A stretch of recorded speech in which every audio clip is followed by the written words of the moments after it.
Welcome to Annie's kitchen and you are watching Annie's kitchen with Annie. ഇന്ന് ചെയ്യാൻ പോകുന്ന recipe vegetarian ആണ്. Vegetarian എന്ന് പറയുമ്പോൾ ഈ ഡിഷ് മിക്കവർക്കും ഉണ്ടാക്കാൻ അറിയാം എന്നാണ് എൻ്റെ വിശ്വാസം. എന്നാണോ ഈ ഡിഷ് ഏറ്റവും കൂടുതൽ ഉണ്ടാക്കുന്ന ബ്രാഹ്മിൻസിൻ്റെ ഇടയിലാണെന്ന് എന്നാണ് എൻ്റെ ബലമായ വിശ്വാസം. പക്ഷെ അല്ലാത്തവർ ഉണ്ടാക്കാറുണ്ട്. ഇത് ശരിക്കും ഒരു ഈവനിങ് സ്നാക്സ് ആക്കാവുന്നേ ഉള്ളൂ. ഇതിനായിട്ട് നമ്മൾ ഒന്നും ഇനി മേടിക്കാനൊന്നും പോണ്ടായേ, നമ്മുടെ വീട്ടിൽ തന്നെ ഉള്ള സാധനം വെച്ചേച്ച് ഉണ്ടാക്കാൻ പറ്റുന്ന ഒരു കാര്യമാണ്. ഇന്ന് ഉണ്ടാക്കാൻ പോകുന്ന ഡിഷ് എന്നാന്ന് വെച്ചാൽ പനിയാരം ആണ് ഇന്ന് ഉണ്ടാക്കാൻ പോകുന്നത്.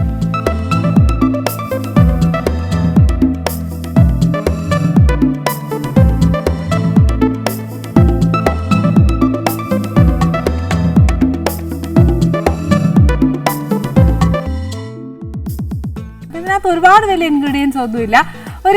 നമ്മുടെ വീട്ടിലുള്ള കാര്യങ്ങളൊക്കെ തന്നെ ഉള്ളൂ. ഇതിനായിട്ട് ഇനി ഒന്നും മേടിക്കാനൊന്നും പോകണ്ട. കാര്യം എല്ലാ വീട്ടമ്മമാരും ഏറ്റവും കൂടുതൽ വീട്ടിൽ കരുതുന്ന ഒരേ ഒരു സാധനമാണ് ദോശമാവേ. അത് എപ്പോൾ തീർന്നാലും ഉടനെ പാത്രം കഴുകേണ്ട താമസം, ഉടനെ അടുത്ത മാവ് അങ്ങ് അരച്ച് വെക്കുവേ. എൻ്റെ വീട്ടിൽ ഞാൻ അങ്ങനെ ചെയ്യാറുണ്ട്. കാര്യം എന്നാന്ന് വെച്ചാൽ ചേട്ടന് എല്ലാ ദിവസവും ദോശ കിട്ടുവാന്നെ പുള്ളി ഹാപ്പി ആട്ടോ. മിക്ക വീടുകളിലും കാണുന്ന ഒരു കാര്യമാണ് ഈ ദോശമാവേ. അപ്പോൾ അത് വെച്ചിട്ടുണ്ടാക്കുന്ന ഈ പനിയാരം. അതിന് വേണ്ടി എന്നാന്നൊക്കെ നോക്കിയോ. അതിന് വേണ്ടിയത് കുറച്ച് കടുക്, ഇച്ചിരി ഉഴുന്നുപരിപ്പ്, ചെറിയ ഉള്ളി, പച്ചമുളക്, തേങ്ങ തിരുമിയത്, ഇച്ചിരി കായം, ഇച്ചിരി ഉപ്പ്. പിന്നെ ഇത് ഉണ്ടാക്കേണ്ടത് വെളിച്ചെണ്ണയിലോ അല്ലെങ്കിൽ ഏതെങ്കിലും വെജിറ്റബിൾ ഓയിലോ. പിന്നെ വേണ്ടിയത് ഞാൻ നേരത്തെ പറഞ്ഞ പോലെ കുറച്ച് ദോശമാവ്. ദോശമാവിൻ്റെ അയവെന്ന് പറയുന്ന ഇഡ്ഡലിയിലേക്കാട്ടിൽ ഇച്ചിരി കൂടി കട്ടിയാന്നേലും നല്ലതാ. അല്ലെങ്കിൽ ആ ഇഡ്ഡലിയുടെ പരുവം ദോശയുടെ പരുവത്തിന് കലക്കരുത്, കട്ടിക്ക് തന്നെ അരച്ചെടുക്കുക. എന്ന് പറഞ്ഞാൽ ഒരുപാട് കട്ടി ഉഴുന്നുവടയുടെ ഒക്കെ ഉണ്ടാക്കുന്ന കൂട്ടല്ല, കുറച്ചുകൂടെ ഒന്ന് അയവോടുകൂടി തന്നെ നമ്മൾ ഇഡ്ഡലിക്ക് കലക്കുകയല്ലേ എന്നാ അതിൻ്റെ കൺസിസ്റ്റൻസി. അത്രേ ഉള്ളൂ. ഫസ്റ്റ് എന്നാ ചെയ്യേണ്ടതെന്ന് അറിയാമോ? ആദ്യം എണ്ണയൊന്ന് ചൂടാവാൻ വെച്ചില്ലേൽ ഇപ്പോഴൊന്നും അത് ചൂടാകുകയല്ല.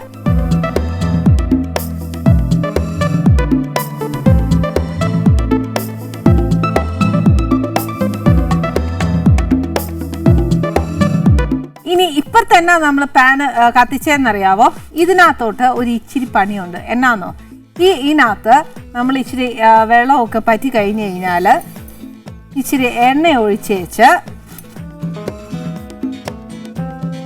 ഒത്തിരി എണ്ണ വേണ്ട, കുറച്ച് മതി.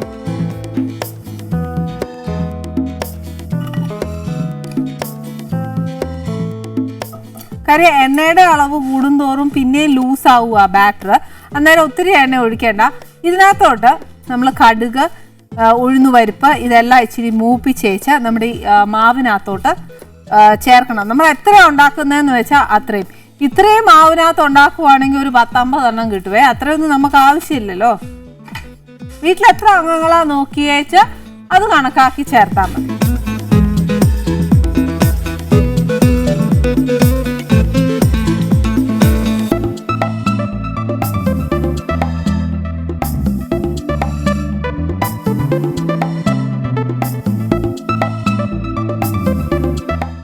ഇതിനകത്തോട്ട് ഒരു ഇച്ചിരി ഉപ്പ്,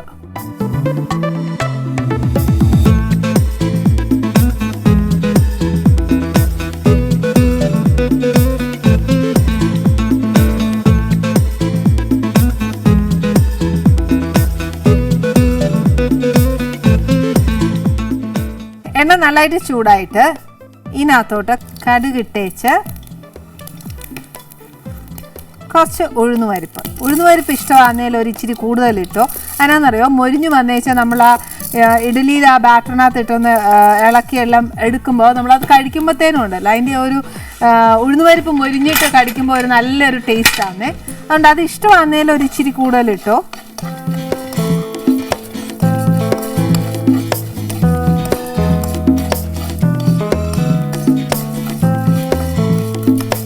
അതൊരു ഇച്ചിരി ഒന്ന് മൊരിയണം, ഒന്ന് ബ്രൗൺ ആയാൽ മതി.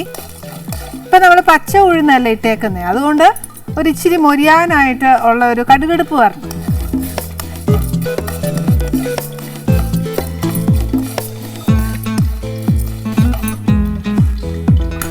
ഇതിനകത്തോട്ട് കുറച്ച് ചെറിയ ഉള്ളി,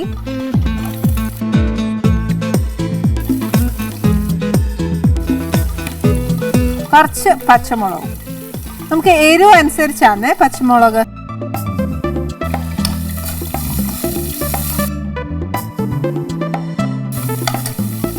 ഇതിനകത്ത് ഏറ്റവും ഫേവറേറ്റ് ആയിട്ടുള്ള എൻ്റെ കുറച്ച് കറിവേപ്പിലയും കൂടെ ഇതിനകത്തിടുക.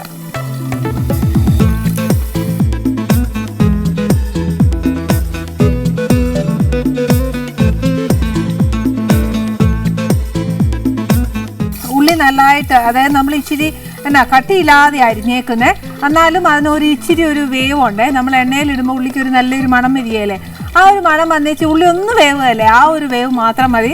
ഉഴുന്നുവടക്കൊക്കെ ആണെങ്കിൽ നമ്മൾ അത് അങ്ങനെ തന്നെ അരിഞ്ഞേച്ചാണ് ചേർക്കുന്നത്. പക്ഷേ ഇതിനകത്ത് അങ്ങനെയല്ല, ഒരു വേവ് അതിന് വേണം. പിന്നെ ഈ പനിയാരം ബേസിക്കലി ഉണ്ടാക്കുന്ന ഉണ്ണിയപ്പക്കാരയില, ഉണ്ണിയപ്പച്ചട്ടി ഇല്ലയെന്നുണ്ടെങ്കിൽ നമുക്ക് ഇങ്ങനെ ഈ ചീനച്ചട്ടിയിൽ ഇച്ചിരി എണ്ണ ഒഴിച്ച്, അതാണ് ഞാൻ പറഞ്ഞത്, അധികം ലൂസ് ആവാതെ നമ്മൾ ഒഴിക്കുവാണെങ്കിൽ അത് ആ റൗണ്ട് ഷേപ്പിൽ തന്നെ കിട്ടും. അതല്ല ഉണ്ണിയപ്പച്ചട്ടി ഉണ്ടെന്നുണ്ടെങ്കിൽ അതിനകത്തോട്ട് ഒഴിച്ചെടുത്തേച്ചാലും മതി. ഇതിൻ്റെ കൂടെ ഏറ്റവും നല്ലത് ചമ്മന്തി, ഏറ്റവും നല്ല ഒന്നെങ്കിൽ വെള്ള ചമ്മന്തി, അല്ലെങ്കിൽ തേങ്ങാ ചമ്മന്തി, ചുമന്ന ചമ്മന്തി, അല്ലെന്നുണ്ടെങ്കിൽ പുതിന ചമ്മന്തി. ഇതേതാ നമ്മുടെ ഇഷ്ടം അനുസരിച്ച് അത് ചേർക്കാം. ഇതിനകത്ത് പിന്നെ ഈ പറഞ്ഞ പോലെ വറ്റൽമുളക് ചേർക്കുകയില്ല. പിന്നെ ഇപ്പം അഥവാ വേണമെന്നുണ്ട്, അതിൻ്റെ ഒരു രുചി വേണമെന്ന് തോന്നുവാണെങ്കിൽ ഒരു ഇച്ചിരി വറ്റൽമുളക് ചേർത്തു.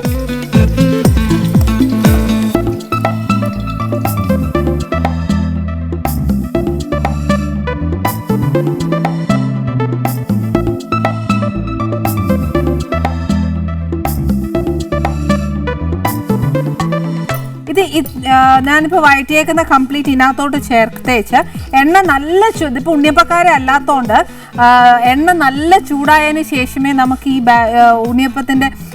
പനിയാരത്തിൻ്റെ ബാറ്ററിനകത്തോട്ട് ഒഴിക്കാൻ നോക്കുകയുള്ളൂ. അപ്പോൾ എന്നാന്ന് വെച്ചാൽ ഞാനിത് കുറേശ്ശെ ചേർത്ത് ഇളക്കി നമുക്ക് ആവശ്യമുള്ള എത്രയാണെന്ന് വെച്ചാൽ അതനുസരിച്ച് ചേർത്തേച്ച് ഇതിൻ്റെ കൂടെ ഒരു കാര്യം നമ്മൾ പറയാൻ മറന്നുപോയി, കുറച്ച് കായം ഇതിനകത്തിടണം.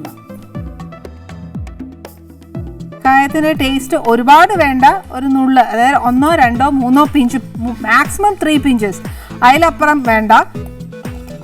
കായമാണെന്നു എങ്കിൽ കുറച്ച് നേരം വെള്ളത്തിലിട്ടേച്ച് അതിൻ്റെ ആ വെള്ളം ഒഴിച്ചേച്ചാലും മതി, അല്ലെങ്കിൽ കായം മൂപ്പിച്ചേച്ച് വറുത്ത് പൊടിച്ചെടുക്കുക. ഇതൊരു ഇച്ചിരി ഇട്ട് ഇളക്കിയേച്ച് ആ ബാറ്റർ കുറേശ്ശെ കട്ടിയാവും. ഈ ഇളക്കുന്ന സമയത്ത്, അതായത് നമ്മൾ വറുത്ത് വെച്ചേക്കുന്ന ഉഴുന്നുപരിപ്പ്, കടുക്, ഇതെല്ലാം ഇതിനകത്ത് ഇട്ടു. ഇതിൻ്റെ കൂടെ കുറച്ച് കായം ഇട്ടു, അത് പോയിട്ട് കുറച്ച് തേങ്ങ,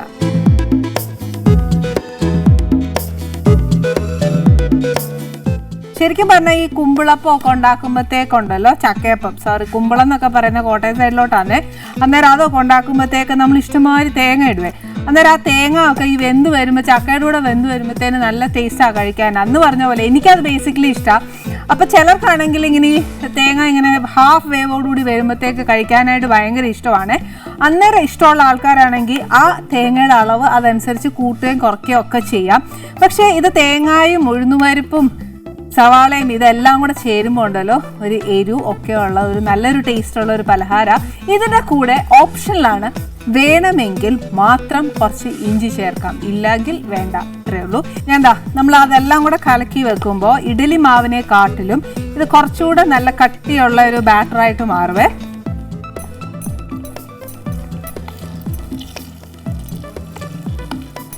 എണ്ണ നല്ല ചൂടായിട്ടുണ്ട്. ഇതിനകത്തോട്ട് ഓരോ സ്പൂൺ വീതം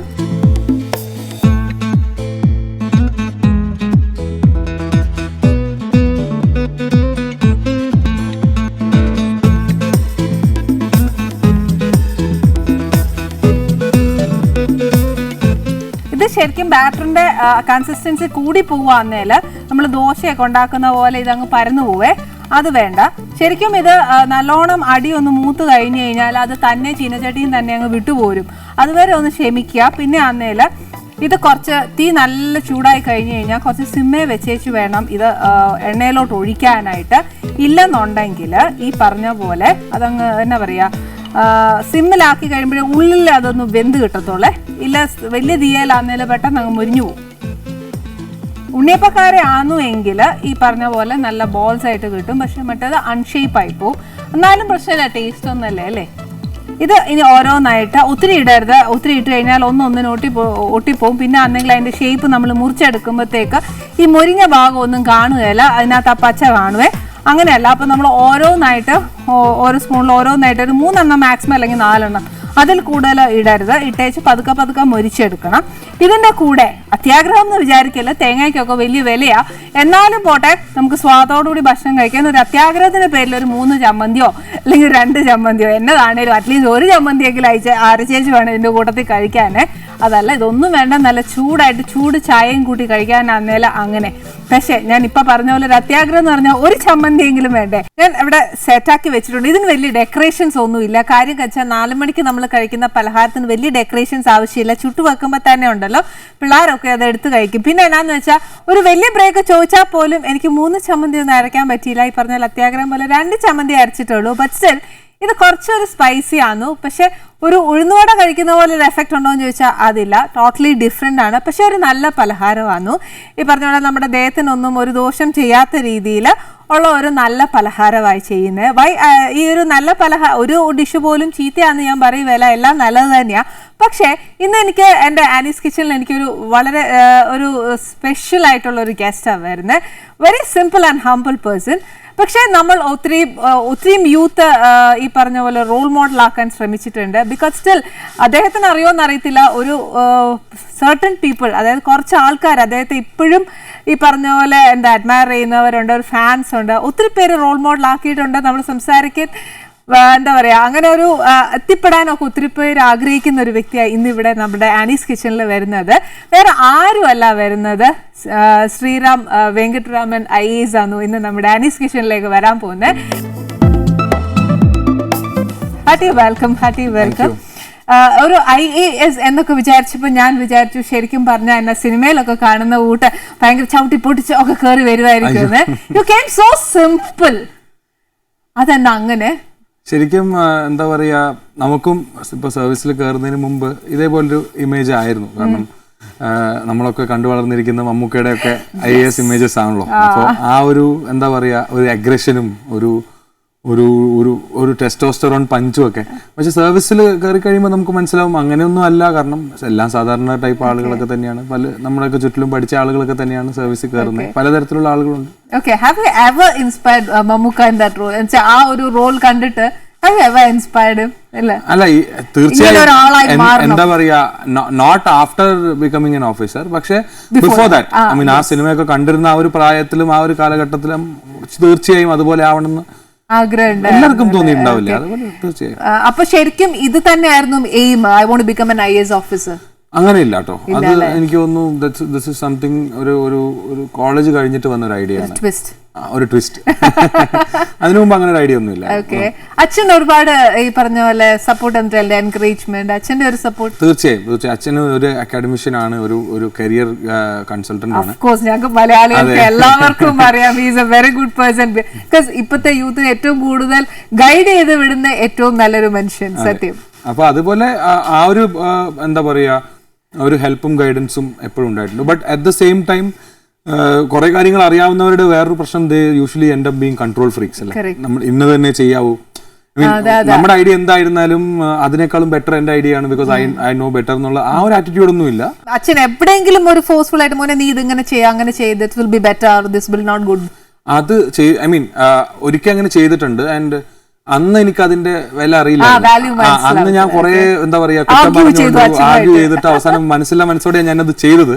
ബട്ട് നൗ ലുക്കിംഗ് ബാക്ക് എനിക്കത് ഭയങ്കര, അത് ഞാൻ 10ാം ക്ലാസ് കഴിഞ്ഞപ്പോ എനിക്ക് രസമാണ്. ഞാൻ കമ്പ്യൂട്ടർ സയൻസ് പഠിക്കണം എന്നായിരുന്നു വലിയ ആഗ്രഹം. ഞാൻ ബയോളജിക്ക് ഭയങ്കര എനിക്ക് താല്പര്യമില്ലാത്ത സബ്ജക്റ്റ് ആണ്. അപ്പൊ ഞാൻ എന്തായാലും ബയോളജി എടുക്കില്ല, ഞാൻ കമ്പ്യൂട്ടർ മാത്സ് എടുത്ത് എനിക്ക് എഞ്ചിനീയർ ആവണം, IIT പഠിക്കണം, ചന്ദ്രന് പോകണം, അങ്ങനെയൊക്കെ ആയിരുന്നു. അതെ അതെ. പക്ഷെ അന്നാണ് അച്ഛൻ പറഞ്ഞത്, ഐ മീൻ എഞ്ചിനീയറിംഗ് പഠിക്കണമെങ്കിൽ അതിന് ബയോളജി ഇസ് നോട്ട് അതിനൊരു തടസ്സമല്ലല്ലോ. So you study one extra subject, ഭാവിയിൽ എന്താ യു നെവർ നോ എവിടെ ആവശ്യം വരും. ബയോളജി കൂടെ പഠിച്ചു കഴിഞ്ഞാൽ ഒരു എൻറ്റയർ സെറ്റ് ഓഫ് ഓപ്പർച്യൂണിറ്റീസും കൂടെ നിനക്ക് അവൈലബിൾ ആവും. മെഡിക്കൽ എൻട്രൻസും അങ്ങനത്തെ കുറെ കാര്യങ്ങൾ എഴുതാം, പ്ലസ് നിനക്ക് ആഗ്രഹമുള്ള കാര്യങ്ങളൊക്കെ ചെയ്യാം. അപ്പോൾ അതുകൊണ്ട് മനസ്സോടെ ഞാൻ ബയോളജി പഠിച്ചു. കറങ്ങി തിരിച്ച് 2 കൊല്ലം കഴിഞ്ഞപ്പോൾ എഞ്ചിനീയറിംഗ് കിട്ടിയതുമില്ല, മെഡിസിൻ കിട്ടുകയും. അച്ഛൻ നേരത്തെ അറിഞ്ഞു. അതാ ഇപ്പൊ ഇതിൽ എനിക്ക് ഒരു കാര്യം മനസ്സിലായത് എന്താണെന്നറിയാമോ, ശരിക്കും അച്ഛനിൽ നിന്നും ഞങ്ങൾക്ക് ഹോൾ പ്രേക്ഷകർക്ക് ഒരു ഗൈഡൻസ് കിട്ടിയ എന്താന്ന് വെച്ചാൽ ഇപ്പൊ ബയോമാക്സ് അല്ല കമ്പ്യൂട്ടർ സയൻസ് എടുക്കാൻ പോയി. അപ്പൊ ബയോളജി ഒരു കയ്യിലൊരു സബ്ജക്ട് ഉണ്ടെങ്കിൽ, അതായത് ബ്രാക്കറ്റ് ബയോളജി ഉണ്ടെങ്കിൽ you can get in any other അല്ലേ? അല്ല, എനിക്ക് അന്ന് തോന്നിയത് അച്ഛൻ സുവോളജിയാണ് സബ്ജക്ട്. അച്ഛൻ ആ ഒരു സ്വാർത്ഥ താല്പര്യം കൊണ്ട് ഈ ട്വിസ്റ്റ് എന്തായാലും ഞങ്ങൾക്ക് മനസ്സിലാക്കിയേ പറ്റുള്ളൂ. Because you have a lot of fans, so many people admires you, how you became like this. അതൊക്കെ ഒരു ശരിക്കും പറഞ്ഞാൽ കേൾക്കാൻ നല്ലൊരു ത്രില്ലാട്ടോ. നമുക്ക് അവിടെ പോയിരുന്നു വർത്താനം പറയാം.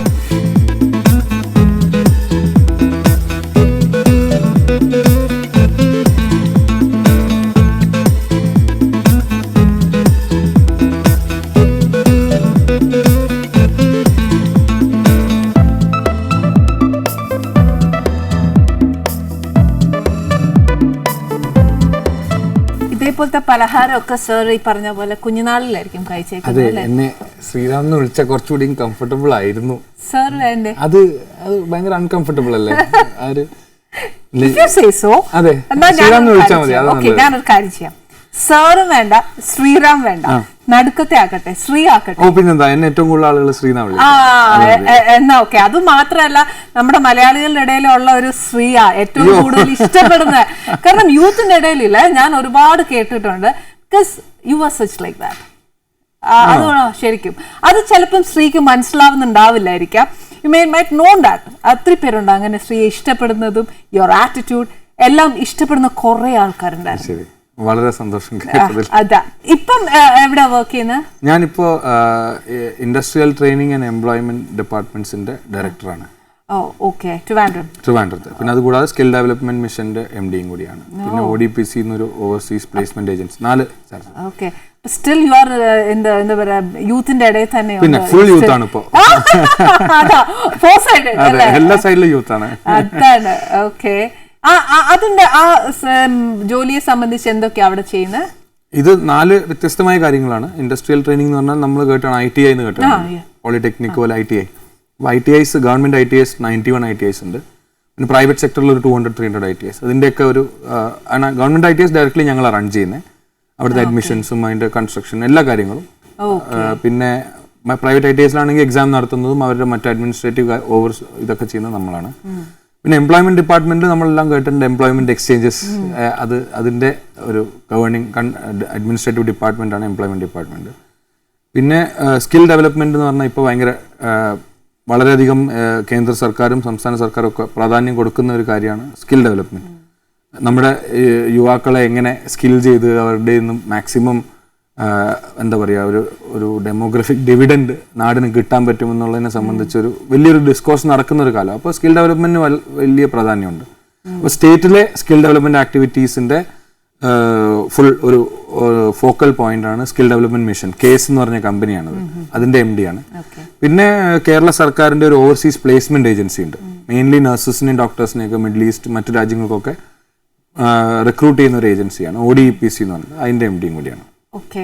ഇപ്പൊ ശ്രീ ഒരു കാര്യം, you have lot of responsibilities. Okay. പക്ഷെ IAS ആവണം എന്ന് വിചാരിച്ചപ്പോ യു ഹാവ് മൈറ്റ് തിങ്ക് ഒത്തിരി കാര്യങ്ങൾ മനസ്സിൽ ചിന്തിച്ചിട്ടുണ്ടാവും അല്ലേ? ഇതൊക്കെ ചെയ്യണം, അതൊക്കെ ചെയ്യണം, ഇതൊക്കെ ചെയ്യണം എന്ന്. പക്ഷെ ഈ ജോലിയിലേക്ക് വന്നപ്പോ are you happy with this? തീർച്ചയായും. എന്താ പറയാ, ഇത്രയും ഓപ്പർച്യൂണിറ്റി ഉണ്ടാവുന്ന സത്യം പറഞ്ഞാൽ എക്സ്പെക്ട് ചെയ്തില്ല. വന്നപ്പോ ഇപ്പോൾ ഫീൽഡിൽ നിന്നാണ് നമ്മൾ വരുന്നത്. ഫീൽഡിൽ എന്ന് വെച്ചാൽ ഭയങ്കര ഒരു ഫ്രീഡമാണ്, കുറെ കാര്യങ്ങൾ ചെയ്യാൻ പറ്റും. അപ്പൊ അവിടെ നിന്ന് നമ്മൾ ട്രിവാൻഡ്രത്തേക്ക് വരുമ്പോൾ പ്രത്യേകിച്ചും ഈ വകുപ്പിനെ പറ്റി തീരെ ഒരു ഐഡിയ ഇല്ലായിരുന്നു. ITI എന്നൊക്കെ നമ്മളൊക്കെ കേട്ടേക്കുന്ന പോലെ ഞാനും കേട്ടിട്ടുള്ളൂ. അപ്പൊ എന്തായിരിക്കും, നമുക്ക് ആവശ്യത്തിന് ഓപ്പർച്യൂണിറ്റി ഉണ്ടാവുമോ അല്ലെങ്കിൽ നമ്മൾക്ക് ബോറടിക്കുമോ എന്നൊക്കെ തോന്നും. പക്ഷെ വന്ന് ഒരു കുറച്ച് ദിവസം കഴിഞ്ഞപ്പോൾ വെൻ ഐ സ്റ്റാർട്ടഡ് റിയലൈസിങ് ഇതിന്റെ ഒരു ഫുൾ പൊട്ടൻഷ്യൽ മനസ്സിലാക്കി ഭയങ്കര ഇൻട്രസ്റ്റിംഗ് ആണ്. പക്ഷെ ഞാനൊരു കാര്യം, യു ആർ സ്റ്റിൽ ലൈങ് എന്നാണ് എന്റെ വിശ്വാസം. ഒരിക്കലും ഇല്ല. ബിക്കോസ് എന്താ അറിയോ, നമ്മൾ പഠിക്കുന്നതും ചെയ്യാൻ ഉദ്ദേശിക്കുന്നതും ഒരു കാര്യം ഉണ്ടാവും. But we are forced to come over here. പഠിച്ചത് വേറെ, ചെയ്യണം എന്ന് വിചാരിച്ചത് വേറെ, ബട്ട് വന്ന് പെടുന്നത് വേറെ. ഇല്ല, അങ്ങനെയല്ല കേട്ടോ. Even if you look at, ഇപ്പൊ ഞാൻ നേരത്തെ 10ാം ക്ലാസ്സിലെ കഥയൊക്കെ പറഞ്ഞല്ലോ. So I set out wanting to be an engineer, then I became a doctor. MBBS കഴിഞ്ഞപ്പോഴത്തേക്കും ഐ വാണ്ടഡ് ടു സ്പെഷ്യലൈസേഷൻ പകുതി ആയപ്പോഴേക്കും I became an IAS officer. അത് MBBS കഴിഞ്ഞിട്ട് MPPS 5 years കഴിയുന്നിടം വരെ, even 4 years കഴിയുന്നിടം വരെ, 6 years കഴിയുന്നിടം വരെ you don't have any idea ഇല്ലായിരുന്നു. You don't have any idea that you are going to become an IAS officer. പിന്നെ എങ്ങനെ ട്വിസ്റ്റ് വന്നത്? ബേസിക്കലി എന്താ പറ്റിയെന്ന് വെച്ചാല് ഈ MBBS കഴിഞ്ഞ് natural progression is post graduation MD ചെയ്യണമല്ലോ. അപ്പോ ഞങ്ങൾ കുറെ പേർക്ക് MD എൻട്രൻസ് ഒന്നും കിട്ടിയില്ല. അപ്പൊ ഒരു വർഷം നമ്മളിങ്ങനെ വെറുതെ ഇരിക്കുക.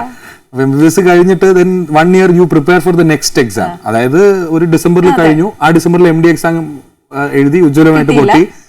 അപ്പൊ ഇനി അടുത്ത ഡിസംബർ വരെ 1 year പ്രിപ്പറേഷൻ ആണ്. അപ്പൊ അതിന്റെ ഇടയ്ക്ക് ഇങ്ങനെ പല പല ഐഡിയാസ് നമ്മൾ ആളുകളായിട്ട് സംസാരിക്കുമ്പോഴൊക്കെ വേറെ എന്തൊക്കെ ചെയ്യാൻ പറ്റും, അപ്പോഴാണല്ലോ നമ്മൾ ആദ്യമായിട്ട് എക്സ്പ്ലോർ ചെയ്യുന്നത്. അതുവരെ നമ്മൾ റിഗറസ് അക്കാഡമിക് പ്രോഗ്രാമിലാണ്. അത് കഴിഞ്ഞിട്ട് ഇറങ്ങുമ്പോൾ പെട്ടെന്ന് the world is open out there for you. അപ്പൊ ഇത് കൂടാതെയുള്ള ഓപ്ഷൻസ് ഒക്കെ ചിന്തിച്ചപ്പോൾ എൻ്റെ ഒരു ഫ്രണ്ട് ഇതേപോലെ പ്രിപ്പയർ ചെയ്യുന്നുണ്ടായിരുന്നു. അപ്പൊ പുള്ളിക്കാരി എൻ്റെ അടുത്ത് സജസ്റ്റ് ചെയ്തു, നമുക്ക് നീ വേണമെങ്കിൽ എഴുതി നോക്കാം. അപ്പൊ അങ്ങനെ ഞാൻ ഒന്ന് ഫസ്റ്റ് അറ്റംപ്റ്റ് ചെയ്തു. ചുമ്മാ ട്രൈ നോക്ക്. അങ്ങനെ ചുമ്മാ എന്ന് പറഞ്ഞാൽ നമ്മൾ ആളുകൾ വിചാരിക്കും വെറുതെ പോയി എഴുതിയപ്പോൾ കിട്ടിയത്. അങ്ങനെയല്ല, പ്രിപ്പയർ ചെയ്തു പക്ഷെ കിട്ടിയില്ല, ഫസ്റ്റ് ടൈം കിട്ടിയില്ല. അപ്പൊ അത് കിട്ടാത്തപ്പോ MD കിട്ടി, MD എടുത്തു. MD എടുത്തിട്ടാണ് പിന്നെ ഒന്നുകൂടി എഴുതിയപ്പോഴാണ് കിട്ടിയത്. MD എടുത്തിട്ടും you didn't go after that, പിന്നെയും തിരിച്ച് IAS ലേക്ക് വന്നു. വൈ? അല്ല, ബേസിക് എന്താ പറയാ, MD ജോയിൻ ചെയ്യുന്നതിന് മുമ്പ് ഇറ്റ്സ് ഓൾ എന്താ പറയാ വലിയ ഇൻട്രസ്റ്റിംഗ് കാര്യമൊന്നുമല്ല. MD ജോയിൻ ചെയ്യുന്ന അല്ല അങ്ങനെയല്ല, MD ജോയിൻ ചെയ്യുന്നതിന് മുമ്പ് I written the prelims, second അറ്റംപ്റ്റിന്റെ പ്രിലിംസ് എഴുതിയിട്ട് MD ജോയിൻ ചെയ്യാൻ പോയി. I was very happy there, going on well. അപ്പോഴാണ് പ്രിലിംസ് റിസൾട്ട് വന്ന്. പ്രിലിംസ് കിട്ടിയിരുന്നു. ബിക്കോസ് ഒരു പ്രാവശ്യം ഫുൾ എഴുതി കഴിഞ്ഞാൽ second time prelims is not very difficult. Prelims കിട്ടിയപ്പോഴത്തേനും എല്ലാവരും പറഞ്ഞു ഇത്ര വലിയൊരു ഓപ്പർച്യൂണിറ്റി. സംസാരിച്ച് അതേ ഭാഷ എനിക്ക് വന്നോളൂ. നല്ല ഓപ്പർച്യൂണിറ്റി അല്ലേ, you should go back and write again. കാരണം കഴിഞ്ഞ പ്രാവശ്യം ഇന്റർവ്യൂ വരെ പോയി കിട്ടിയില്ല, it's okay, you go and attempt it again എന്ന് പറഞ്ഞുകൊണ്ട് I took leave from there and came back.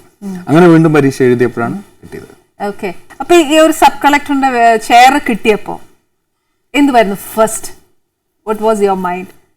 ആ ഒരു ടൈമിലുണ്ടാവുന്ന നമ്മുടെ ഒരു അങ്ങനെ എന്താ പറയാ, I was sub collector in Thiruvalla before Devikulam. എല്ലാവർക്കും മൂന്നാർ മാത്രമേ അറിയുള്ളൂ. അതിനു മുമ്പ് 7 മാസം തിരുവല്ലയിൽ സബ് കളക്ടർ ആയിരുന്നു. അപ്പോൾ that was A very peaceful, relatively peaceful സ്ഥലമായിരുന്നു. പക്ഷെ വെരി ഇൻട്രസ്റ്റിംഗ് കേട്ടോ. കാരണം ആദ്യമായിട്ടാണ് നമുക്ക് ഇത്രയും ഒരു ഫീൽഡുമായിട്ടൊരു എക്സ്പോഷർ ഉണ്ടാവുന്നത്. റിയൽ എന്താ പറയുക, ഗ്രാസ് റൂട്ട് ലെവൽ അഡ്മിനിസ്ട്രേഷൻ നമ്മളാ. അപ്പോൾ അതിന്റെ താഴേക്ക് ആളുകളുണ്ട്, പക്ഷെ ഒരുപാട് മേഖലകളിൽ നമുക്ക് ഡയറക്ട്ലി ഇമ്പാക്ട് ആ ഒരു പോപ്പുലേഷൻ നേരെ study population in front of you. അപ്പൊ അവരിലേക്ക് നമുക്ക് ഗവൺമെന്റ് ഇറങ്ങി ചെന്ന് അവരുമായിട്ട് നേരിട്ട് ഇന്ററാക്ട് ചെയ്യാനൊക്കെ വളരെ കുറച്ച് അവസരങ്ങൾ കിട്ടാറുള്ളൂ. അവരുടെ പ്രോബ്ലംസ് മനസ്സിലാക്കാനും ഗവൺമെന്റ് പ്രോഗ്രാംസ് ഒക്കെ ഇംപ്ലിമെന്റ് ചെയ്യുന്നത് കണ്ണുകൊണ്ട് കാണാനും കുറെ എണ്ണത്തിൽ ഇൻവോൾവ് ചെയ്യാനും ഒക്കെ ഭയങ്കര ഓപ്പർച്യൂണിറ്റി ആയിരുന്നു. അപ്പൊ അത് കഴിഞ്ഞിട്ടാണ് ശരിക്കും അതൊരു നല്ലൊരു പ്രോഗ്രഷനാണ്. ഫീൽഡിൽ ഒരു 1 or 2 years വർക്ക് ചെയ്തിട്ട് ഇതിന്റെയൊക്കെ ഇംപ്ലിമെന്റേഷൻ ഒക്കെ പഠിച്ച് ആളുകളുടെ ആസ്പിറേഷൻസ് ഒക്കെ മനസ്സിലാക്കിയ ശേഷം now I am in a higher level എന്ന് വേണമെങ്കിൽ പറയാം, in a director level post where I am in charge of the entire state for this specialty അല്ലെങ്കിൽ ഈ സെക്ടർ. അപ്പൊ അത് ഒരു നാച്ചുറൽ പ്രോഗ്രഷൻ ആണ്. സോ അവിടെ നിന്ന് കുറെ ലേണിംഗ്സ് നമുക്ക് ഉണ്ട് ഇവിടെ കൊണ്ടുവരാൻ.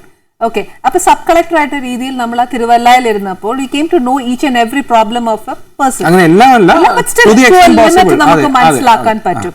അപ്പം ബീങ് ആൻ IAS ഓഫീസർ അല്ലെ കളക്ടർ ആയപ്പോൾ നമ്മുടെ പവർ ഉപയോഗിച്ച് നമുക്ക് എന്തെല്ലാം ചെയ്യാൻ സാധിക്കും, നമ്മുടെ നാട് എങ്ങനെ പോകുന്നു, ഇതൊന്നും നടക്കുന്നില്ല, നമുക്ക് ജനങ്ങൾക്ക് എത്തേണ്ടത് എത്തുന്നില്ല, എന്നാലും ഒരു അധികാരം വെച്ചിട്ട് എനിക്കിതൊക്കെ ചെയ്യാൻ സാധിക്കും എന്ന് ചെയ്യാൻ പറ്റുന്ന എന്തൊക്കെയായിരുന്നു? അത് നമ്മൾ പറയുന്നത് പൂർണ്ണമായും ശരിയല്ല കേട്ടോ. ഇവിടെ ഒന്നും നടക്കുന്നില്ല, നാട്ടിൽ നിന്നും ഫുൾ പ്രശ്നം എന്നൊക്കെ പറയുന്നത് ഭയങ്കര ഇതാണ്. കാരണം ഇപ്പൊ ഞാൻ എപ്പോഴും മറ്റ് ഫ്രണ്ട്സിനോടൊക്കെ ഇങ്ങനെ ഡിസ്കഷൻ വരുമ്പോൾ നമുക്കറിയാമല്ലോ, പൊതുവെ ആളുകൾ ഭയങ്കര, സ്പെഷ്യലി നമ്മൾ മലയാളികൾ ഭയങ്കര ക്രിട്ടിക്കലാണ്, which is a good thing. അതും ശരിക്കും പറഞ്ഞ ഒരു സൊസൈറ്റി ഡെവലപ്പ് ചെയ്യുന്നതിന്റെ ഒരു അടയാളമാണ്. നമ്മളിപ്പോ യൂറോപ്പിലൊക്കെ നോക്കിയാൽ ചെറിയ കാര്യങ്ങൾക്ക് വരെ പ്രൊട്ടസ്റ്റുകൾ ഉണ്ടാവും, ആളുകൾ അതിനെപ്പറ്റി എഴുതും, സംസാരിക്കും, തർക്കിക്കും. അപ്പോൾ അതൊരു ഡെവലപ്ഡ് മെച്യൂർ സൊസൈറ്റിയുടെ ഒരു സൈനാണ്. ഭയങ്കര എന്താ പറയുക, ഏറ്റവും എല്ലാ കാര്യങ്ങൾക്കും വേണ്ടി നമുക്ക് ഡിബേറ്റ് ചെയ്യാനും അതിനെ വോയിസ് ചെയ്യാനും അതിന് ക്രിട്ടിക്കൽ ആവാനുള്ള ഒരു സ്പേസ് നമുക്കുണ്ട്. അത് ആക്ച്വലി ഒരു നല്ല കാര്യമാണ്. അപ്പൊ അത് നമ്മൾ മാക്സിമം യൂട്ടിലൈസ് ചെയ്യുന്ന ആളുകളാണ് മലയാളികൾ. അപ്പൊ എല്ലാ കാര്യവും നമ്മൾ ക്രിട്ടിക്കലായിട്ട് കാണുന്നു. അപ്പൊ ഞാൻ എല്ലാവരോടും പറയുന്ന ഒരു കാര്യം, ഞാൻ ഇങ്ങനെ തന്നെയാണ് ഇപ്പോഴും, കുറേയൊക്കെ എങ്ങനെയാണ്, എന്നാലും I have tried to change. The reason is that നമ്മൾ വേറെ ഒരു സംസ്ഥാനത്തേക്ക് പോയിട്ട് അവിടെ കുറച്ച്, ഇപ്പൊ ഞാൻ ഒറീസയിൽ 1 വർഷം പോസ്റ്റ് ഗ്രാജുവേഷൻ ചെയ്തപ്പോൾ ജീവിച്ചു. പിന്നെ ഞങ്ങളുടെ ട്രെയിനിങ്ങിന്റെ ഭാഗമായിട്ടൊക്കെ മറ്റു പല സംസ്ഥാനങ്ങളും പോകാനും ജീവിക്കാനും പഠിക്കാനും ഒക്കെ പറ്റി. അവിടുത്തെ ഒക്കെ സിറ്റുവേഷൻ വെച്ച് കമ്പയർ ചെയ്യുമ്പോൾ I am not saying we are the best അല്ലെങ്കിൽ ഇനി ഒന്നും പോകാനില്ല എന്നല്ല, but we should also try to put things in perspective. എന്താണ് റിയാലിറ്റി നമ്മുടെ ചുറ്റിലുള്ളതെന്ന് മനസ്സിലാക്കാതെ ഇവിടെയുള്ള ഇഷ്യൂസ് മാത്രം കാണാൻ തുടങ്ങിയാൽ ഈ പറഞ്ഞ പോലെ നമുക്ക് ഇവിടെ ഒന്നും നടക്കുന്നില്ല, ആരും ഒന്നും ചെയ്യില്ല. പക്ഷെ if you look at compare ourselves with any other state in India, ഏറ്റവും developed second most developed state ആയിട്ട് കമ്പയർ ചെയ്താൽ പോലും വി ആർ ഏജസ് അഹെഡ്. നമുക്ക് പോയി കാണുമ്പോൾ നമ്മൾ 10-40 വർഷം മുമ്പാ അവരെക്കാളും. If you compare to some other states we are even centuries ahead എന്ന് പറയാം. മനസ്സിലായില്ലേ? അപ്പൊ ഇലക്ട്രിസിറ്റി പോലും എത്തിയിട്ടില്ലാത്ത, റോഡില്ലാത്ത സ്ഥലങ്ങളുണ്ട്. അപ്പൊ അത് വെച്ച് നോക്കുമ്പോൾ നമുക്ക് ഈ പറഞ്ഞ ഈ ക്രിട്ടിസൈസ് ചെയ്യാനും ഒക്കെ ഉള്ള ഒരു ലക്ഷറിയാണ് നമുക്ക് ഈ ഒരു ഡെവലപ്മെന്റിലൂടെ കിട്ടിയിരിക്കുന്നത്. We should use that so that ഇനിയും ഡെവലപ്പ് ചെയ്യും. ഇപ്പൊ നമ്മുടെ ചുറ്റിലും കാണുന്ന കാര്യങ്ങളൊക്കെ ശരിക്കും ഈ ഡെവലപ്മെന്റ് എന്ന് പറഞ്ഞ ഒരു കണ്ടിന്യൂസ് പ്രോസസ്സാണ്. It doesn't end anywhere. എവിടെ വന്ന് എത്തിയാലും we will still feel that ഇനിയും കുറെ ചെയ്യാനുണ്ട്. അങ്ങനെ ഒരു ഡിമാൻഡ് വരും. ആ ഡിമാൻഡിനൊത്ത് ഗവൺമെന്റ്സും അല്ലെങ്കിൽ ഗവർണിംഗ് മെക്കാനിസംസ് മാറും, പിന്നെയും ഡെവലപ്പ്. അങ്ങനെ ഗ്രാജുവലി. പിന്നെ ഇതിന്റെ ഒരു പ്രശ്നം എന്ന് പറഞ്ഞാൽ ഡെവലപ്മെന്റ് കൂടി വരും തോറും the rate of change become slower അല്ലേ? കാരണം നമ്മൾ കുറെ കാര്യങ്ങൾ ചെയ്യാനുള്ള സമയത്ത് പെട്ടെന്ന് കുറെ കാര്യങ്ങൾ ചെയ്യാൻ ശ്രമിക്കുമ്പോൾ കുറെ ചേഞ്ചസ് ഉണ്ടാവും. ഇപ്പൊ നമുക്ക് കുറച്ച് കാര്യങ്ങൾ ഇനിയും അറ്റൈൻ ചെയ്യാനുള്ളൂ ടുവേർഡ്സ് ഡെവലപ്മെന്റ്. അപ്പോൾ ആ റേറ്റ് സ്ലോ ആയിരിക്കും. So it will be tedious process, constant dialogue and discussion and debate. പക്ഷെ അത് മാറുന്നുണ്ട്. കാരണം ഒരു പുറത്തുനിന്നുള്ള പെർസ്പെക്ടീവ് നോക്കിയാൽ ഭയങ്കരമായിട്ട് മാറ്റം. നമ്മളെ തന്നെ നോക്കുമ്പോഴാണ് നമ്മൾ സെൽഫ് ക്രിട്ടിക്കൽ ആവുന്നത് നല്ലതാണ്. അതും ഈ ഒരു പ്രോസസ്സിന്റെ ഒരു വലിയ കോമ്പോണന്റ് ആണ്. But also try to see the other side so that എപ്പോഴെങ്കിലും നമ്മൾ അപ്രീഷിയേറ്റീവ് ആവണ്ടേ? നമ്മൾ എപ്പോഴും ക്രിട്ടിക്കൽ ആയിക്കൊണ്ടിരുന്നത്. ഇപ്പം ശ്രീ പറഞ്ഞപ്പം എനിക്ക് മനസ്സിലാവുന്നു.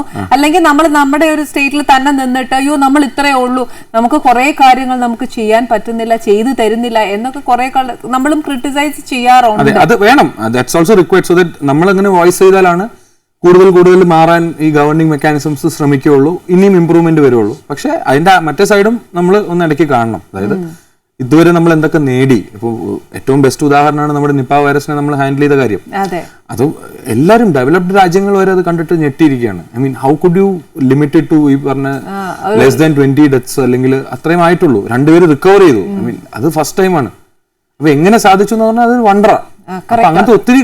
അപ്പൊ ഈ മെക്കാനിസം ഒന്നും ഒരിക്കലും നമ്മൾ ഇതൊന്നും ഇല്ലെങ്കിൽ ഇപ്പൊ ഒരു പ്രൈമറി ഹെൽത്ത് സെന്റർ നല്ലതാന്ന് ഒരു മനുഷ്യനും പറയില്ല. ഒരു കാര്യം പറയാം, നമ്മുടെ നാട്ടിലെ ഒരു IAS ഓഫീസർ ഞാൻ പറയാം, നമ്മുടെ നാട്ടില് കേരളയില് നമ്മൾ ഈ പ്രൈമറി ഹെൽത്ത് സെന്റേഴ്സിൽ പോകുന്നുണ്ടല്ലോ, ഒരൊറ്ററില്ല കേട്ടോ ഗവൺമെന്റിന് നല്ലത്. അയ്യോ അത് ചുമ്മാ പണിയായോ? അതൊക്കെ ഒത്തിരി മാറി.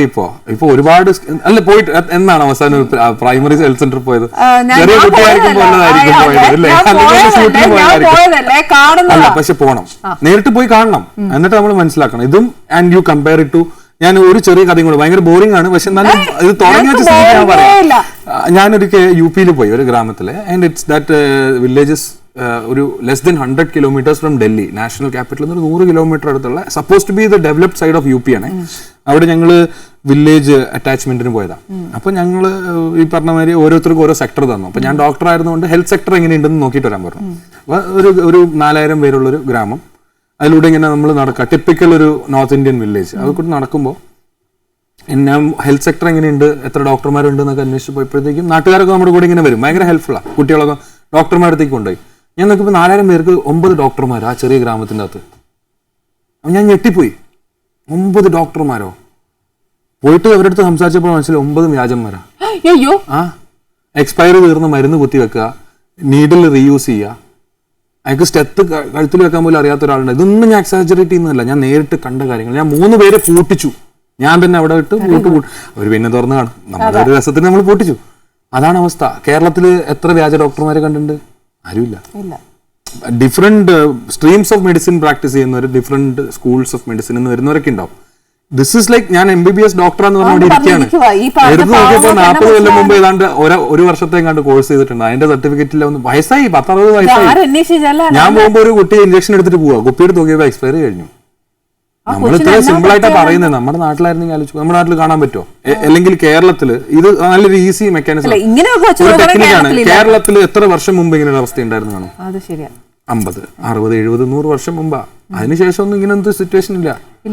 ഇത് വെച്ച് നോക്കുവാണെങ്കിൽ നമ്മുടെ ഹെൽത്ത് സെന്ററിൽ ഇപ്പൊ ഈ മെഡിസിൻ എന്ന് പറഞ്ഞ പദ്ധതിയും കൂടി വന്നു കഴിഞ്ഞാൽ ആ doctors will start prescribing on the computer. എവിടെ ഇമാജിൻ ചെയ്യാൻ പറ്റും? ലോകത്തിലെ ഡെവലപ്ഡ് രാജ്യങ്ങളിൽ മാത്രമേ ഉള്ളൂ. ഒരു കമ്പ്യൂട്ടറിൽ പ്രിസ്ക്രൈബ് ചെയ്യുന്നു, ഒരു പേപ്പറും ഇല്ല. പേഷ്യന്റ് ഇവിടെ നിന്ന് എണീറ്റിട്ട് അവിടെ ഡോക്ടറെ അടുത്ത് പോകുമ്പോൾ എൻ്റെ ഒരു നമ്പർ ഉണ്ട്, നമ്പർ പറഞ്ഞ് അടിച്ചു കഴിഞ്ഞാൽ എൻ്റെ ഫുൾ ഡീറ്റെയിൽസ് അതിനകത്ത് ഉണ്ടാവും. അതിനകത്ത് പ്രിസ്ക്രിപ്ഷൻ അടിക്കുന്നു, അടുത്ത കൗണ്ടറിൽ പോയി കഴിഞ്ഞാൽ ഫാർമസിയിൽ നിന്ന് ആ മരുന്ന് കമ്പ്യൂട്ടർ വഴി അവിടെ വരും, മരുന്ന് തരും, എല്ലാം ജനറിക് മെഡിസിൻ. അപ്പൊ ഇങ്ങനത്തെ ഒരുപാട് പദ്ധതികൾ പൈപ്പ് ലൈനിലുണ്ട്. ഞാൻ പറഞ്ഞല്ലോ ഇറ്റ് വിൽ ബി ഗ്രാജുവൽ. അതിന്റെ ഇടയ്ക്ക് ഈ പറഞ്ഞ ചെറിയ ചെറിയ പ്രശ്നങ്ങൾ വരുമ്പോൾ നമ്മൾ വി സ്റ്റാർട്ട് ക്വസ്റ്റ്യൻ. അതിനെ മാത്രം നമ്മൾ അത് നല്ലതാ. ബിക്കോസ് ഇപ്പോൾ നമ്മൾ ഇത്രയൊക്കെ ചെയ്താലും you should question so that നാളത്തെ നമ്മുടെ പ്രിപ്പയർഡ്നെസ് അല്ലെങ്കിൽ റെസ്പോൺസ് ഇതിനേക്കാൾ സ്ട്രോങ് ആയിരിക്കും. ശരിക്കും ഇപ്പൊ ശ്രീ അവിടെ എല്ലാം പോയേച്ച് വന്നുകൊണ്ടാണ് ഇപ്പൊ ഞാനൊക്കെ അറിയുന്നത്. ഇല്ലേ നമ്മൾ അറിയല്ലോ, നമ്മൾ ഈ ഒരു ഇടയ്ക്കൊന്ന് നമ്മൾ ഒന്ന് കറങ്ങിയൊക്കെ വരുന്നത് നല്ലതാ. എന്നാ ചെയ്യാനൊക്കും, കോണ്ടേജ് പോരാനല്ലേ ഒക്കത്തുള്ളൂ. പൂട്ടിക്കാനൊന്നും പറ്റത്തില്ലല്ലോ, പൂട്ടിക്കാനൊന്നും പറ്റത്തില്ലല്ലോ. But you have the power to do that. അപ്പൊ അങ്ങനെയുള്ളവരൊക്കെ ചെയ്യാം. പിന്നെ ഈ പറഞ്ഞ പോലെ കറക്കത്തിന്റെ കാര്യം പറഞ്ഞപ്പോഴാണ് you are so found of bike അല്ലേ, മീൻ ബുള്ളറ്റ്? ഏകദേശം ക്രേസ് ആണോ? കുറച്ച് ഭയങ്കരമായിട്ടൊന്നുമില്ല. അങ്ങനെ പറഞ്ഞു കഴിഞ്ഞാൽ എല്ലാവരും വിചാരിക്കും കുറെ യാത്ര ചെയ്ത ആളാണ്. അങ്ങനെയൊന്നുമില്ല, താല്പര്യമുണ്ട്. 1-2 പ്രാവശ്യം യാത്ര ചെയ്തിട്ടുണ്ട്. എങ്ങനെ കൂടുതലും യാത്ര ത്രൂ ബുള്ളറ്റ്സ് ഓർ? ഇല്ല, എനിക്കൊരു ബുള്ളറ്റ് ഉണ്ട്. അത് ചെറിയ റൈഡിനൊക്കെ പറ്റുള്ളൂ, ഇച്ചിരി പഴയ വണ്ടിയാണ്. പിന്നെ അല്ലാതെ ഞാൻ 1-2 റൈഡ് പോയിട്ടുള്ളത് ഞാൻ റെന്റ് ചെയ്തിട്ട്, അവിടെ നിന്ന് റെന്റ് ചെയ്തിട്ട്. എവിടെയൊക്കെ പോയിട്ടുണ്ട്? ഈ ലഡാക്കിലാണ് മെയിൻ ആയിട്ടൊരു ലോങ് റൈഡ് എന്ന് പറയുന്നത്. നല്ല എക്സ്പീരിയൻസ് ആയിരുന്നു അത്. എന്താ പറയാ, ഫസ്റ്റ് ടൈം ആണ് ശരിക്കും അത്രയും ഒരു 7 days and around 1600 kilometers continuous ആയിട്ട് 7 days റൈഡ് ചെയ്യാന്ന് പറഞ്ഞാല് ഇറ്റ്സ് ഭയങ്കര ഭയങ്കര നമ്മുടെ എൻഡ്യൂറൻസിന്റെ ഒക്കെ ഒരു വലിയൊരു ടെസ്റ്റാ.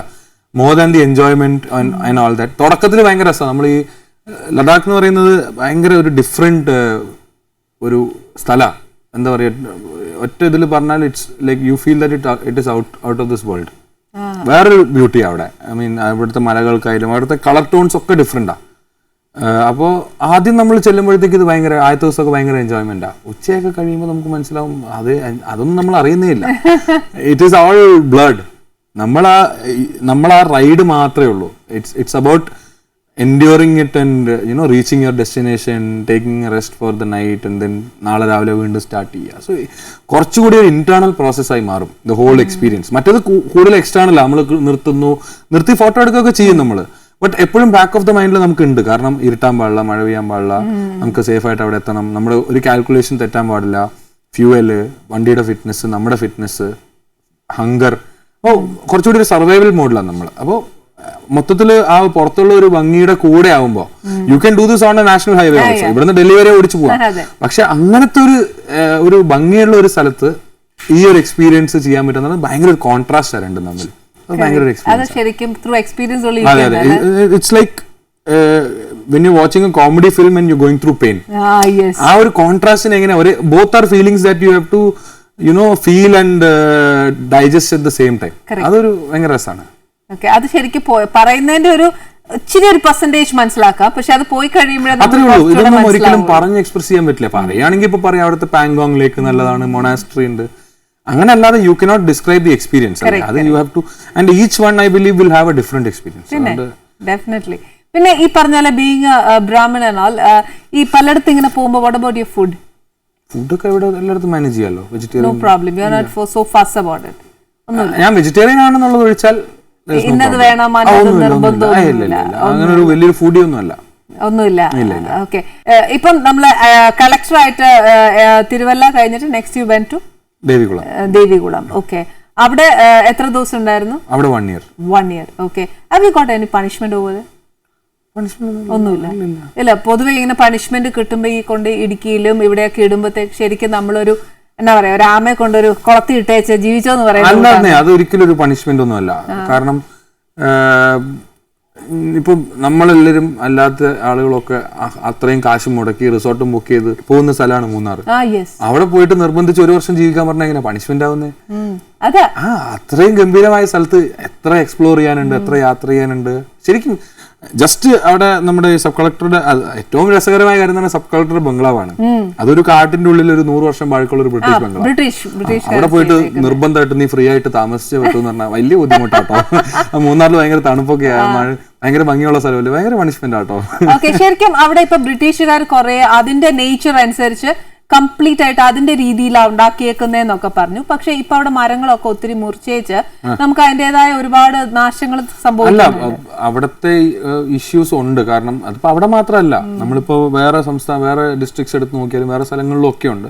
മൂന്നാർ പ്രശ്നം എന്ന് പറഞ്ഞാൽ it's part of the Western Ghats, കുറച്ച് ഇക്കോളജിക്കലി സെൻസിറ്റീവ് ആണ്. എന്നാന്നോ ഞാൻ എന്റെ ഒരു അറിവ് പറയാം, whether it is wrong or right. എന്നാന്നോ നമ്മൾ ശരിക്കും ബ്രിട്ടീഷുകാർ ചെയ്തു വെച്ചേക്കുന്ന അത് നമുക്ക് ആ അറേബ്യൻ സീയുടെ ചൂട് കാറ്റ് അധികം അടിക്കാതിരിക്കാൻ വേണ്ടിയിട്ട് ഇറ്റ് ഷുഡ് ബി എന്താ പറയാ ഫിൽട്ടർ ചെയ്ത് ഇപ്പുറത്ത് വരുമ്പോഴത്തേക്ക് ഇറ്റ് വിൽ ബി ആ ടെമ്പറേച്ചർ ഇച്ചിരി ഒന്ന് കുറയും. അപ്പൊ നമ്മൾ ഈ ചെടിയെല്ലാം വെട്ടി കളഞ്ഞേച്ചേ ഉള്ള കോൺക്രീറ്റ് ഇതൊക്കെ വരുവാന്നേല് പിന്നെ ഇപ്പത്തെ ജനറേഷൻ അനുഭവിക്കുകയല്ലായിരിക്കാം. അല്ല, അതൊരു ബാലൻസ് ആണ് എപ്പോഴും. നമ്മള് ഇത്രയും കേരളത്തിലെ ജനസംഖ്യക്ക് മൊത്തം മൂന്നാറിൽ പോവുകയും വേണം, അവിടെയൊക്കെ താമസിക്കുകയും വേണം. പക്ഷെ ഒന്നും കെട്ടാൻ പാടില്ല. There should be A balance അല്ലേ? ഓഫ് കോഴ്സ് എന്താ പറയാ ഇഷ്യൂസ് ഉണ്ട്, അൺസയന്റിഫിക് ആയിട്ട് കെട്ടിയിട്ടുള്ള കൺസ്ട്രക്ഷൻസ് ഉണ്ടാവും. ബ്രിട്ടീഷുകാരും ഫുള്ളി കറക്റ്റ് ഒന്നും ആയിരുന്നില്ല.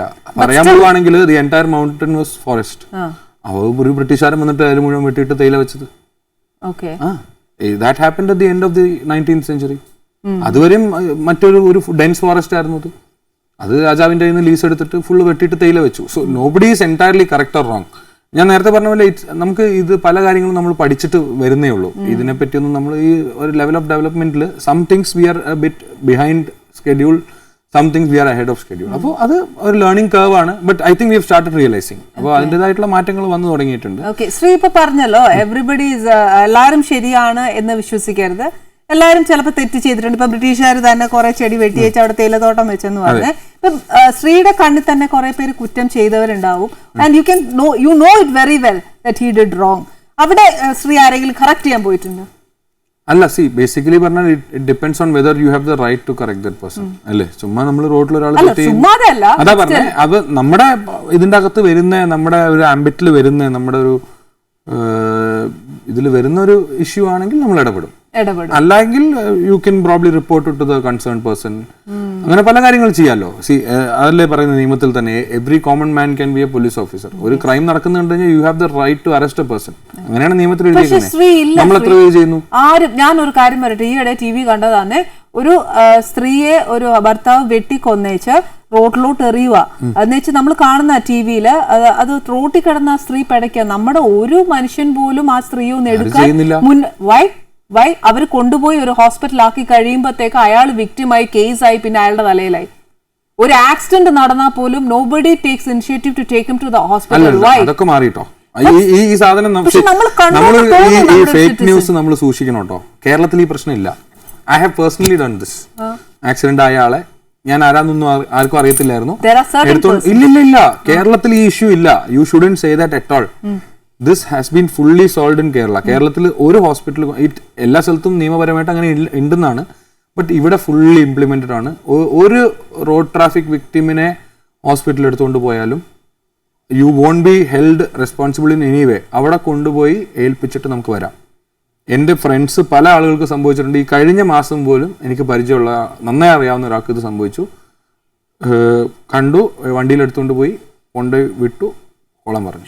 100% you shouldn't say that about Kerala. ബാക്കി എനിക്കറിയില്ല. അപ്പൊ ഞാൻ ഒരു കാര്യം പറയാം, ബിക്കോസ് എന്താ അറിയോ, നമ്മുടെ ജനങ്ങളുടെ ഇടയിൽ ഇതൊരു ബേസ് ആയിട്ടൊരു ന്യൂസ് ഉണ്ട്. ഇതൊരു ഭയങ്കര ഇമ്പോർട്ടന്റ് കാര്യമാണ്. ഇതിന് രസകരമായ വേറൊരു കാര്യം എന്ന് വെച്ചാൽ കണ്ണൂർ കളക്ടർ മീർ മുഹമ്മദ് അലി, എന്റെ 2 ബാച്ച് സീനിയറാ, is now started a programme. ഇത് കണക്ട് ചെയ്യാൻ പറ്റിയോണ്ട് ഞാൻ ഇപ്പൊ പറയുന്നതാ. ഫേക്ക് ന്യൂസ് എങ്ങനെ ഐഡന്റിഫൈ ചെയ്യാമെന്ന് സ്കൂൾ കുട്ടികളെ പഠിപ്പിക്കുന്ന ഒരു പ്രോഗ്രാം അവർ സ്റ്റാർട്ട് ചെയ്യാൻ പോവാ. കണ്ണൂരിൽ സ്റ്റാർട്ട് ചെയ്തു. 150 സ്കൂൾസിൽ ഇപ്പൊ ലോഞ്ച് ചെയ്യാൻ പോവാ. വളരെ അത്യാവശ്യമാണ്. കാരണം ഇങ്ങനത്തെ ഒരു ഇമേജ് ആണ് നമുക്കുള്ളത്. ഇത് മാറി വരും ആർക്കും അറിയില്ല. ഇത് ഞാൻ ആദ്യം പറഞ്ഞ പോലെയാ, ഒരാള് പോയിട്ട് ഒരു പ്രോബ്ലം ഉണ്ടാവുമ്പോ അത് റിപ്പോർട്ട് ചെയ്യപ്പെടും, അല്ലെങ്കിൽ സോഷ്യൽ മീഡിയയിൽ വരും. അത് നേരെ മറിച്ച് ഒരാൾ ഇതേമാതിരി ഒരു എക്സ്പീരിയൻസ് ഉണ്ടായി, അയാൾക്കൊന്നും സംഭവിച്ചില്ല, അയാൾക്ക് ഒരാളെ വിട്ടിട്ട് വരാൻ പറ്റിയെങ്കിൽ അതൊരു ആരും കവർ ചെയ്യുന്നില്ലല്ലോ. Nobody is letting the world know that it is changed. അതുകൊണ്ടാണ് ഞാൻ ഇങ്ങനെ ഒരു ഫോറം നിങ്ങൾ പറഞ്ഞപ്പോ I thought I should tell you. ഇവിടെ അങ്ങനെ നല്ലൊരു ഇൻഫോർമേറ്റീവ് ആ കാര്യം എന്നാ, നമ്മുടെ ബേസിക്കലി എല്ലാവരും സിറ്റിസൺസിനും ഉള്ള ഒരു തെറ്റായ ധാരണ ആയിരിക്കാം. അതുകൊണ്ടായിരിക്കാം അതൊരു ഇഷ്യൂ ആണ്. കാരണം അങ്ങനെ ഞാൻ പെട്ടുപോകും, അല്ലെങ്കിൽ നാളെ ഞാൻ കോടതി പോകേണ്ടി വരും എന്നൊക്കെ പേടിച്ചാൽ പലരും ചെയ്യില്ല. അങ്ങനെ ഒരു ഇഷ്യൂ കേരളത്തിലില്ല. ഓഫ് കോഴ്സ് നമ്മൾ തന്നെ ഇടിച്ചിട്ട ആളാണെങ്കിൽ വേറെ കാര്യം. അങ്ങനെ അല്ല എങ്കിൽ, അങ്ങനെയാണെങ്കിൽ പോലും അതിന് അതിൻ്റെതായ ഡ്യൂ പ്രോസസ് ഉണ്ട്. അതിപ്പോ നമ്മൾ അയാളെ കൊണ്ടുപോയില്ലെങ്കിലും നമ്മൾ കേസിൽ പെടും. എല്ലാ മുക്കിനും മൂലയ്ക്കും ക്യാമറയും എല്ലാ കടകളിലും CCTV ഒക്കെ ഉള്ള കാലമാണ്. ഐ വിറ്റ്നസ്സസ് ഉണ്ടാവും. So you can get away from road rash എന്നാണ് കേരളത്തിൽ. എങ്ങനെയായാലും നമ്മൾ പെടും. So why not save that person at least. അയാളുടെ ജീവൻ രക്ഷപ്പെട്ടാൽ അറ്റ്ലീസ്റ്റ് നമ്മുടെ ക്രൈമിന്റെ ഇന്റൻസിറ്റി കുറയുള്ളൂ അല്ലെ. ഒരു ചെറിയ എല്ലൊടിയുന്നതും ഒരാൾ മരിച്ചു പോകുന്നതും രണ്ടാ. വേഗം അയാളെ ഹോസ്പിറ്റലിൽ കൊണ്ട് അയാൾ രക്ഷിക്കേണ്ടത് നമ്മുടെ ആവശ്യമാണ്. നമ്മളെ ഇടിച്ചതെങ്കിൽ ആദ്യം തന്നെ എടുത്തോണ്ട് പോകണം. അല്ലെങ്കിലും ഒരു കമ്മിറ്റ്മെന്റും നമുക്ക് ഉണ്ടാവില്ല. I mean, ഒരു റെസ്പോൺസിബിലിറ്റി ഉണ്ടാവില്ല. They will just thank you for bringing him there. അത്രേ ഉള്ളൂ. ബിക്കോസ് ഇപ്പം ഒരു IAS ഓഫീസറിന്റെ വായിൽ നിന്നാണ് നമ്മൾ ഇത് കേൾക്കുന്നത്. കാര്യം നമ്മുടെ നാട്ടുകാർ ഇത് മനസ്സിലാക്കണം. നമ്മൾ ഒരാളെ ഹെൽപ്പ് ചെയ്തു എന്ന് പറഞ്ഞിട്ട് നാളെ നമ്മുടെ മേലിൽ ആ കുറ്റം ചുമത്തുന്നോ നമ്മൾ ആ ഒരു കേസിൽ പെടുവെന്നോ എന്നുള്ള ഒരു വിഷയമേ ഇല്ല എന്ന് ശ്രീ പറയാണ്. അതുകൊണ്ട് നമുക്ക് വിശ്വസിക്കാം ഏതൊരു ആളെയും നമുക്കൊരു ആപത്തിൽ നിന്നും രക്ഷിക്കാൻ 100% നമുക്ക് ഒരു പ്രശ്നവുമില്ല. അതുകൊണ്ട് ധൈര്യമായിട്ട് ഇനി ആരെങ്കിലും ആക്സിഡന്റ് വരാതിരിക്കട്ടെ, വന്നാൽ അഥവാ അവരെ ഒന്ന് ഹെൽപ്പ് ചെയ്യാനായിട്ടുള്ള ഒരു മെന്റാലിറ്റി കാണിക്കണം. ശരിക്കും ഇത് നല്ല കാര്യമല്ല. ഇതെല്ലാരും പേടിച്ചിരുന്നോണ്ടാണ്. ഒരു കാര്യമില്ല, ഒരു പ്രശ്നമില്ല. ഓക്കെ, ഒത്തിരി വലിയ കാര്യങ്ങളാ പറഞ്ഞാലേ ഒന്നും തന്നില്ല കഴിക്കാനായിട്ട്. കഴിച്ചിട്ടുണ്ടോ പനിയാരം? അമ്മ ഉണ്ടാക്കി തന്നിട്ടുണ്ടോ? ഇല്ല, കഴിച്ചിട്ടില്ല. ഇല്ല.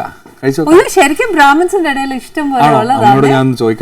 അമ്മയ്ക്ക് അറിയായിരിക്കും. പക്ഷെ നിങ്ങൾ കുഞ്ഞിലെ നിർബന്ധം പിടിച്ചിട്ട് എനിക്ക് വേണ്ട എന്ന് വല്ലതും പറഞ്ഞിട്ടുണ്ട്. ഇതിങ്ങനെ വേണ്ട പറയാ, കണ്ടിട്ട് ഭയങ്കര ടേസ്റ്റി ആണല്ലോ. എന്നാ കഴിച്ചു നോക്കൂ. ഓ പിന്നെന്താ, you can have it with ചമ്മന്തി. ഏതാ ചമ്മന്തിയാ ഇഷ്ടം എന്ന് വെച്ചാൽ രണ്ട് ചമ്മന്തിയും കഴിക്കാം.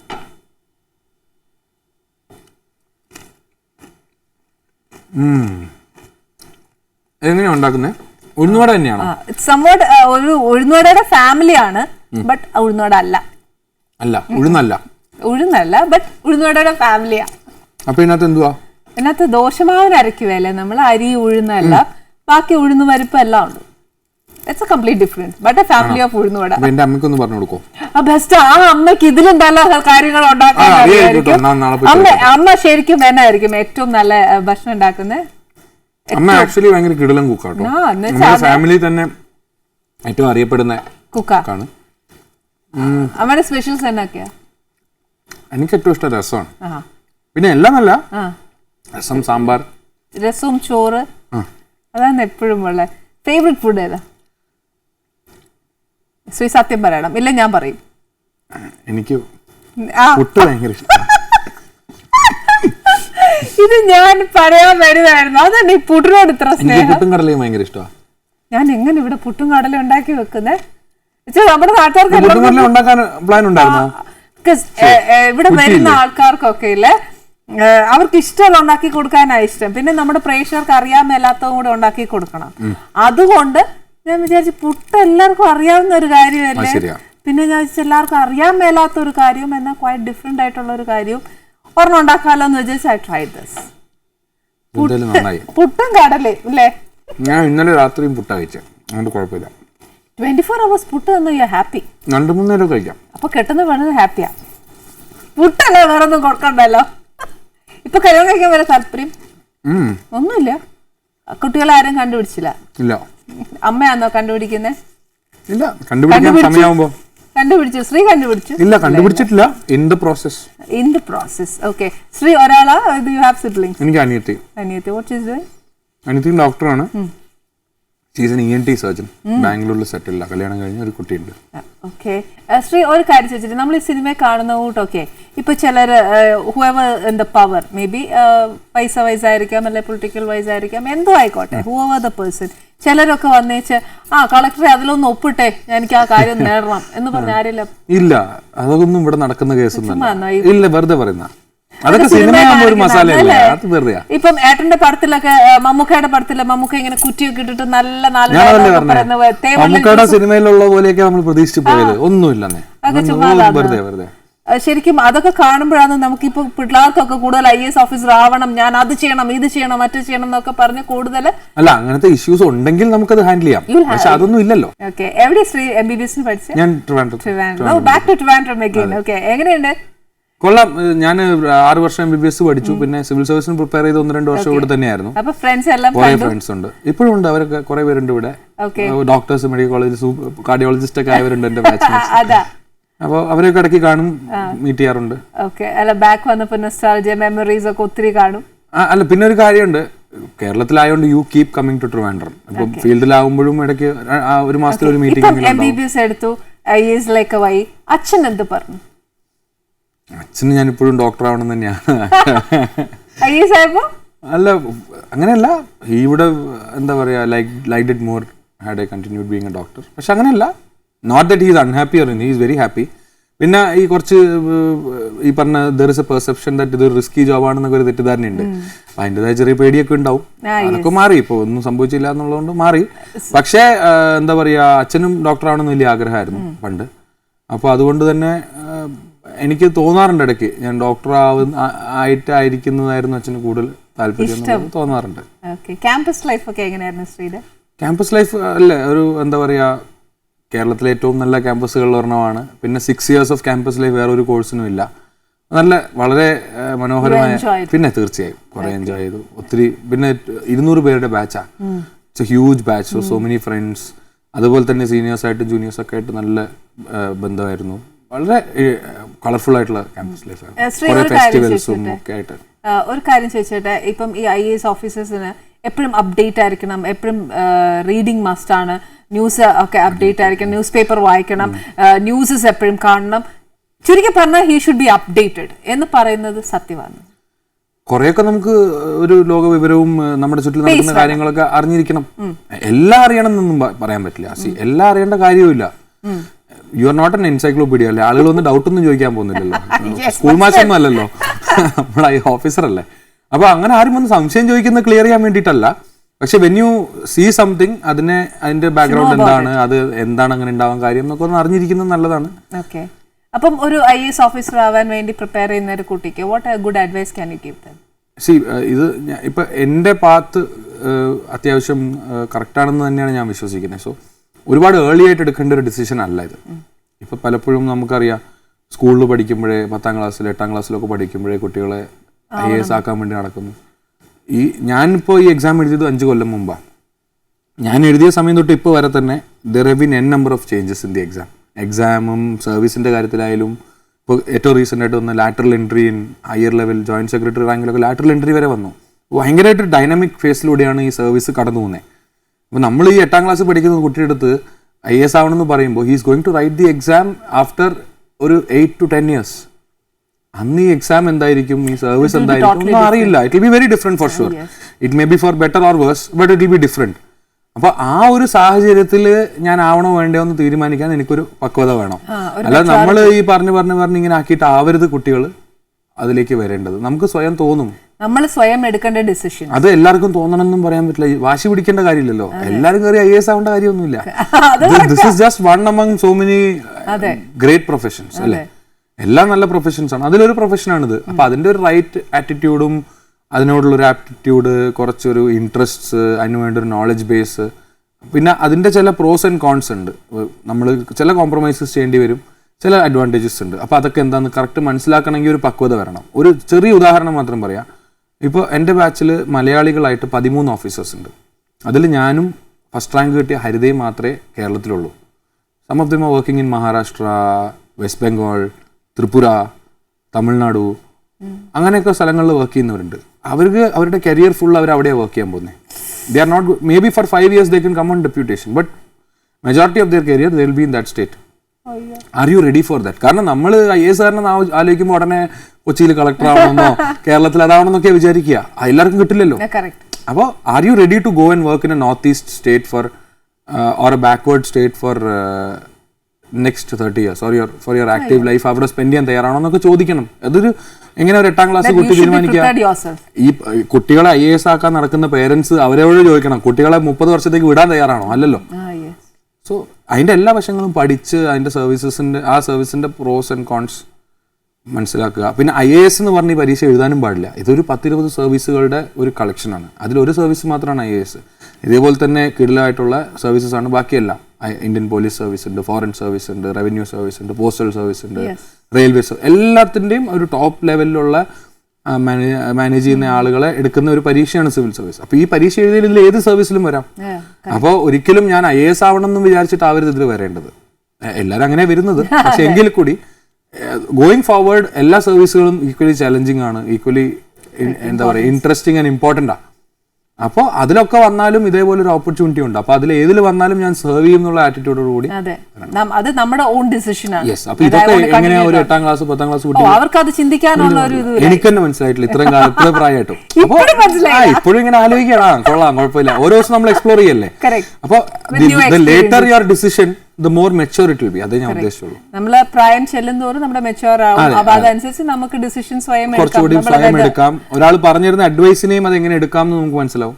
അപ്പൊ ആ ഒരു പ്രായത്തിൽ എടുക്കണം എന്നുള്ളതാണ് എനിക്ക് ആകെ പറയാനുള്ളത്. Okay, anyway that's a very good advice. Thank you very much. ഇത്രയും വലിയ കാര്യങ്ങളൊക്കെ വന്ന് ഇച്ചിരി ചുരുങ്ങിയ സമയം കൊണ്ട് ഞങ്ങൾക്ക് പറഞ്ഞു തന്നല്ലേ. I M so happy. Thank you very much. Thank you. കുറേ ഇൻഫർമേഷൻസ് തന്നു. 2 കാര്യങ്ങൾ എനിക്ക് ഭയങ്കര ഇഷ്ടമായി. കാര്യം കുട്ടികൾക്ക് കൊടുക്കണ്ട. ഇപ്പോൾ കുറേ അമ്മമാരും അച്ഛന്മാരും ഒക്കെ ഉണ്ട്, നേരത്തെ നമ്മളൊക്കെ പറയുന്ന പോലെ തന്നെ അടിച്ചേൽപ്പിക്കല്ലോ, നീ ഇതാവ്, നീ അതാവ്, നീ ഇതാവ്, അങ്ങനെ പറയാതെ കുട്ടികളുടെ ഇഷ്ടം കൊടുക്കുക. പിന്നെ IAS-ഉം IPS ഒക്കെ ആവേണ്ട കുട്ടികൾ ശ്രീ പറഞ്ഞ പോലെ തന്നെ ഇത്രയും നമ്മുടെ ലൈഫിലെ എന്താ പറയുക, ഓൾമോസ്റ്റ് അല്ലേ എല്ലാം അവിടെ അങ്ങനെ വർക്ക് ചെയ്യാൻ നമ്മൾ തയ്യാറാണ്.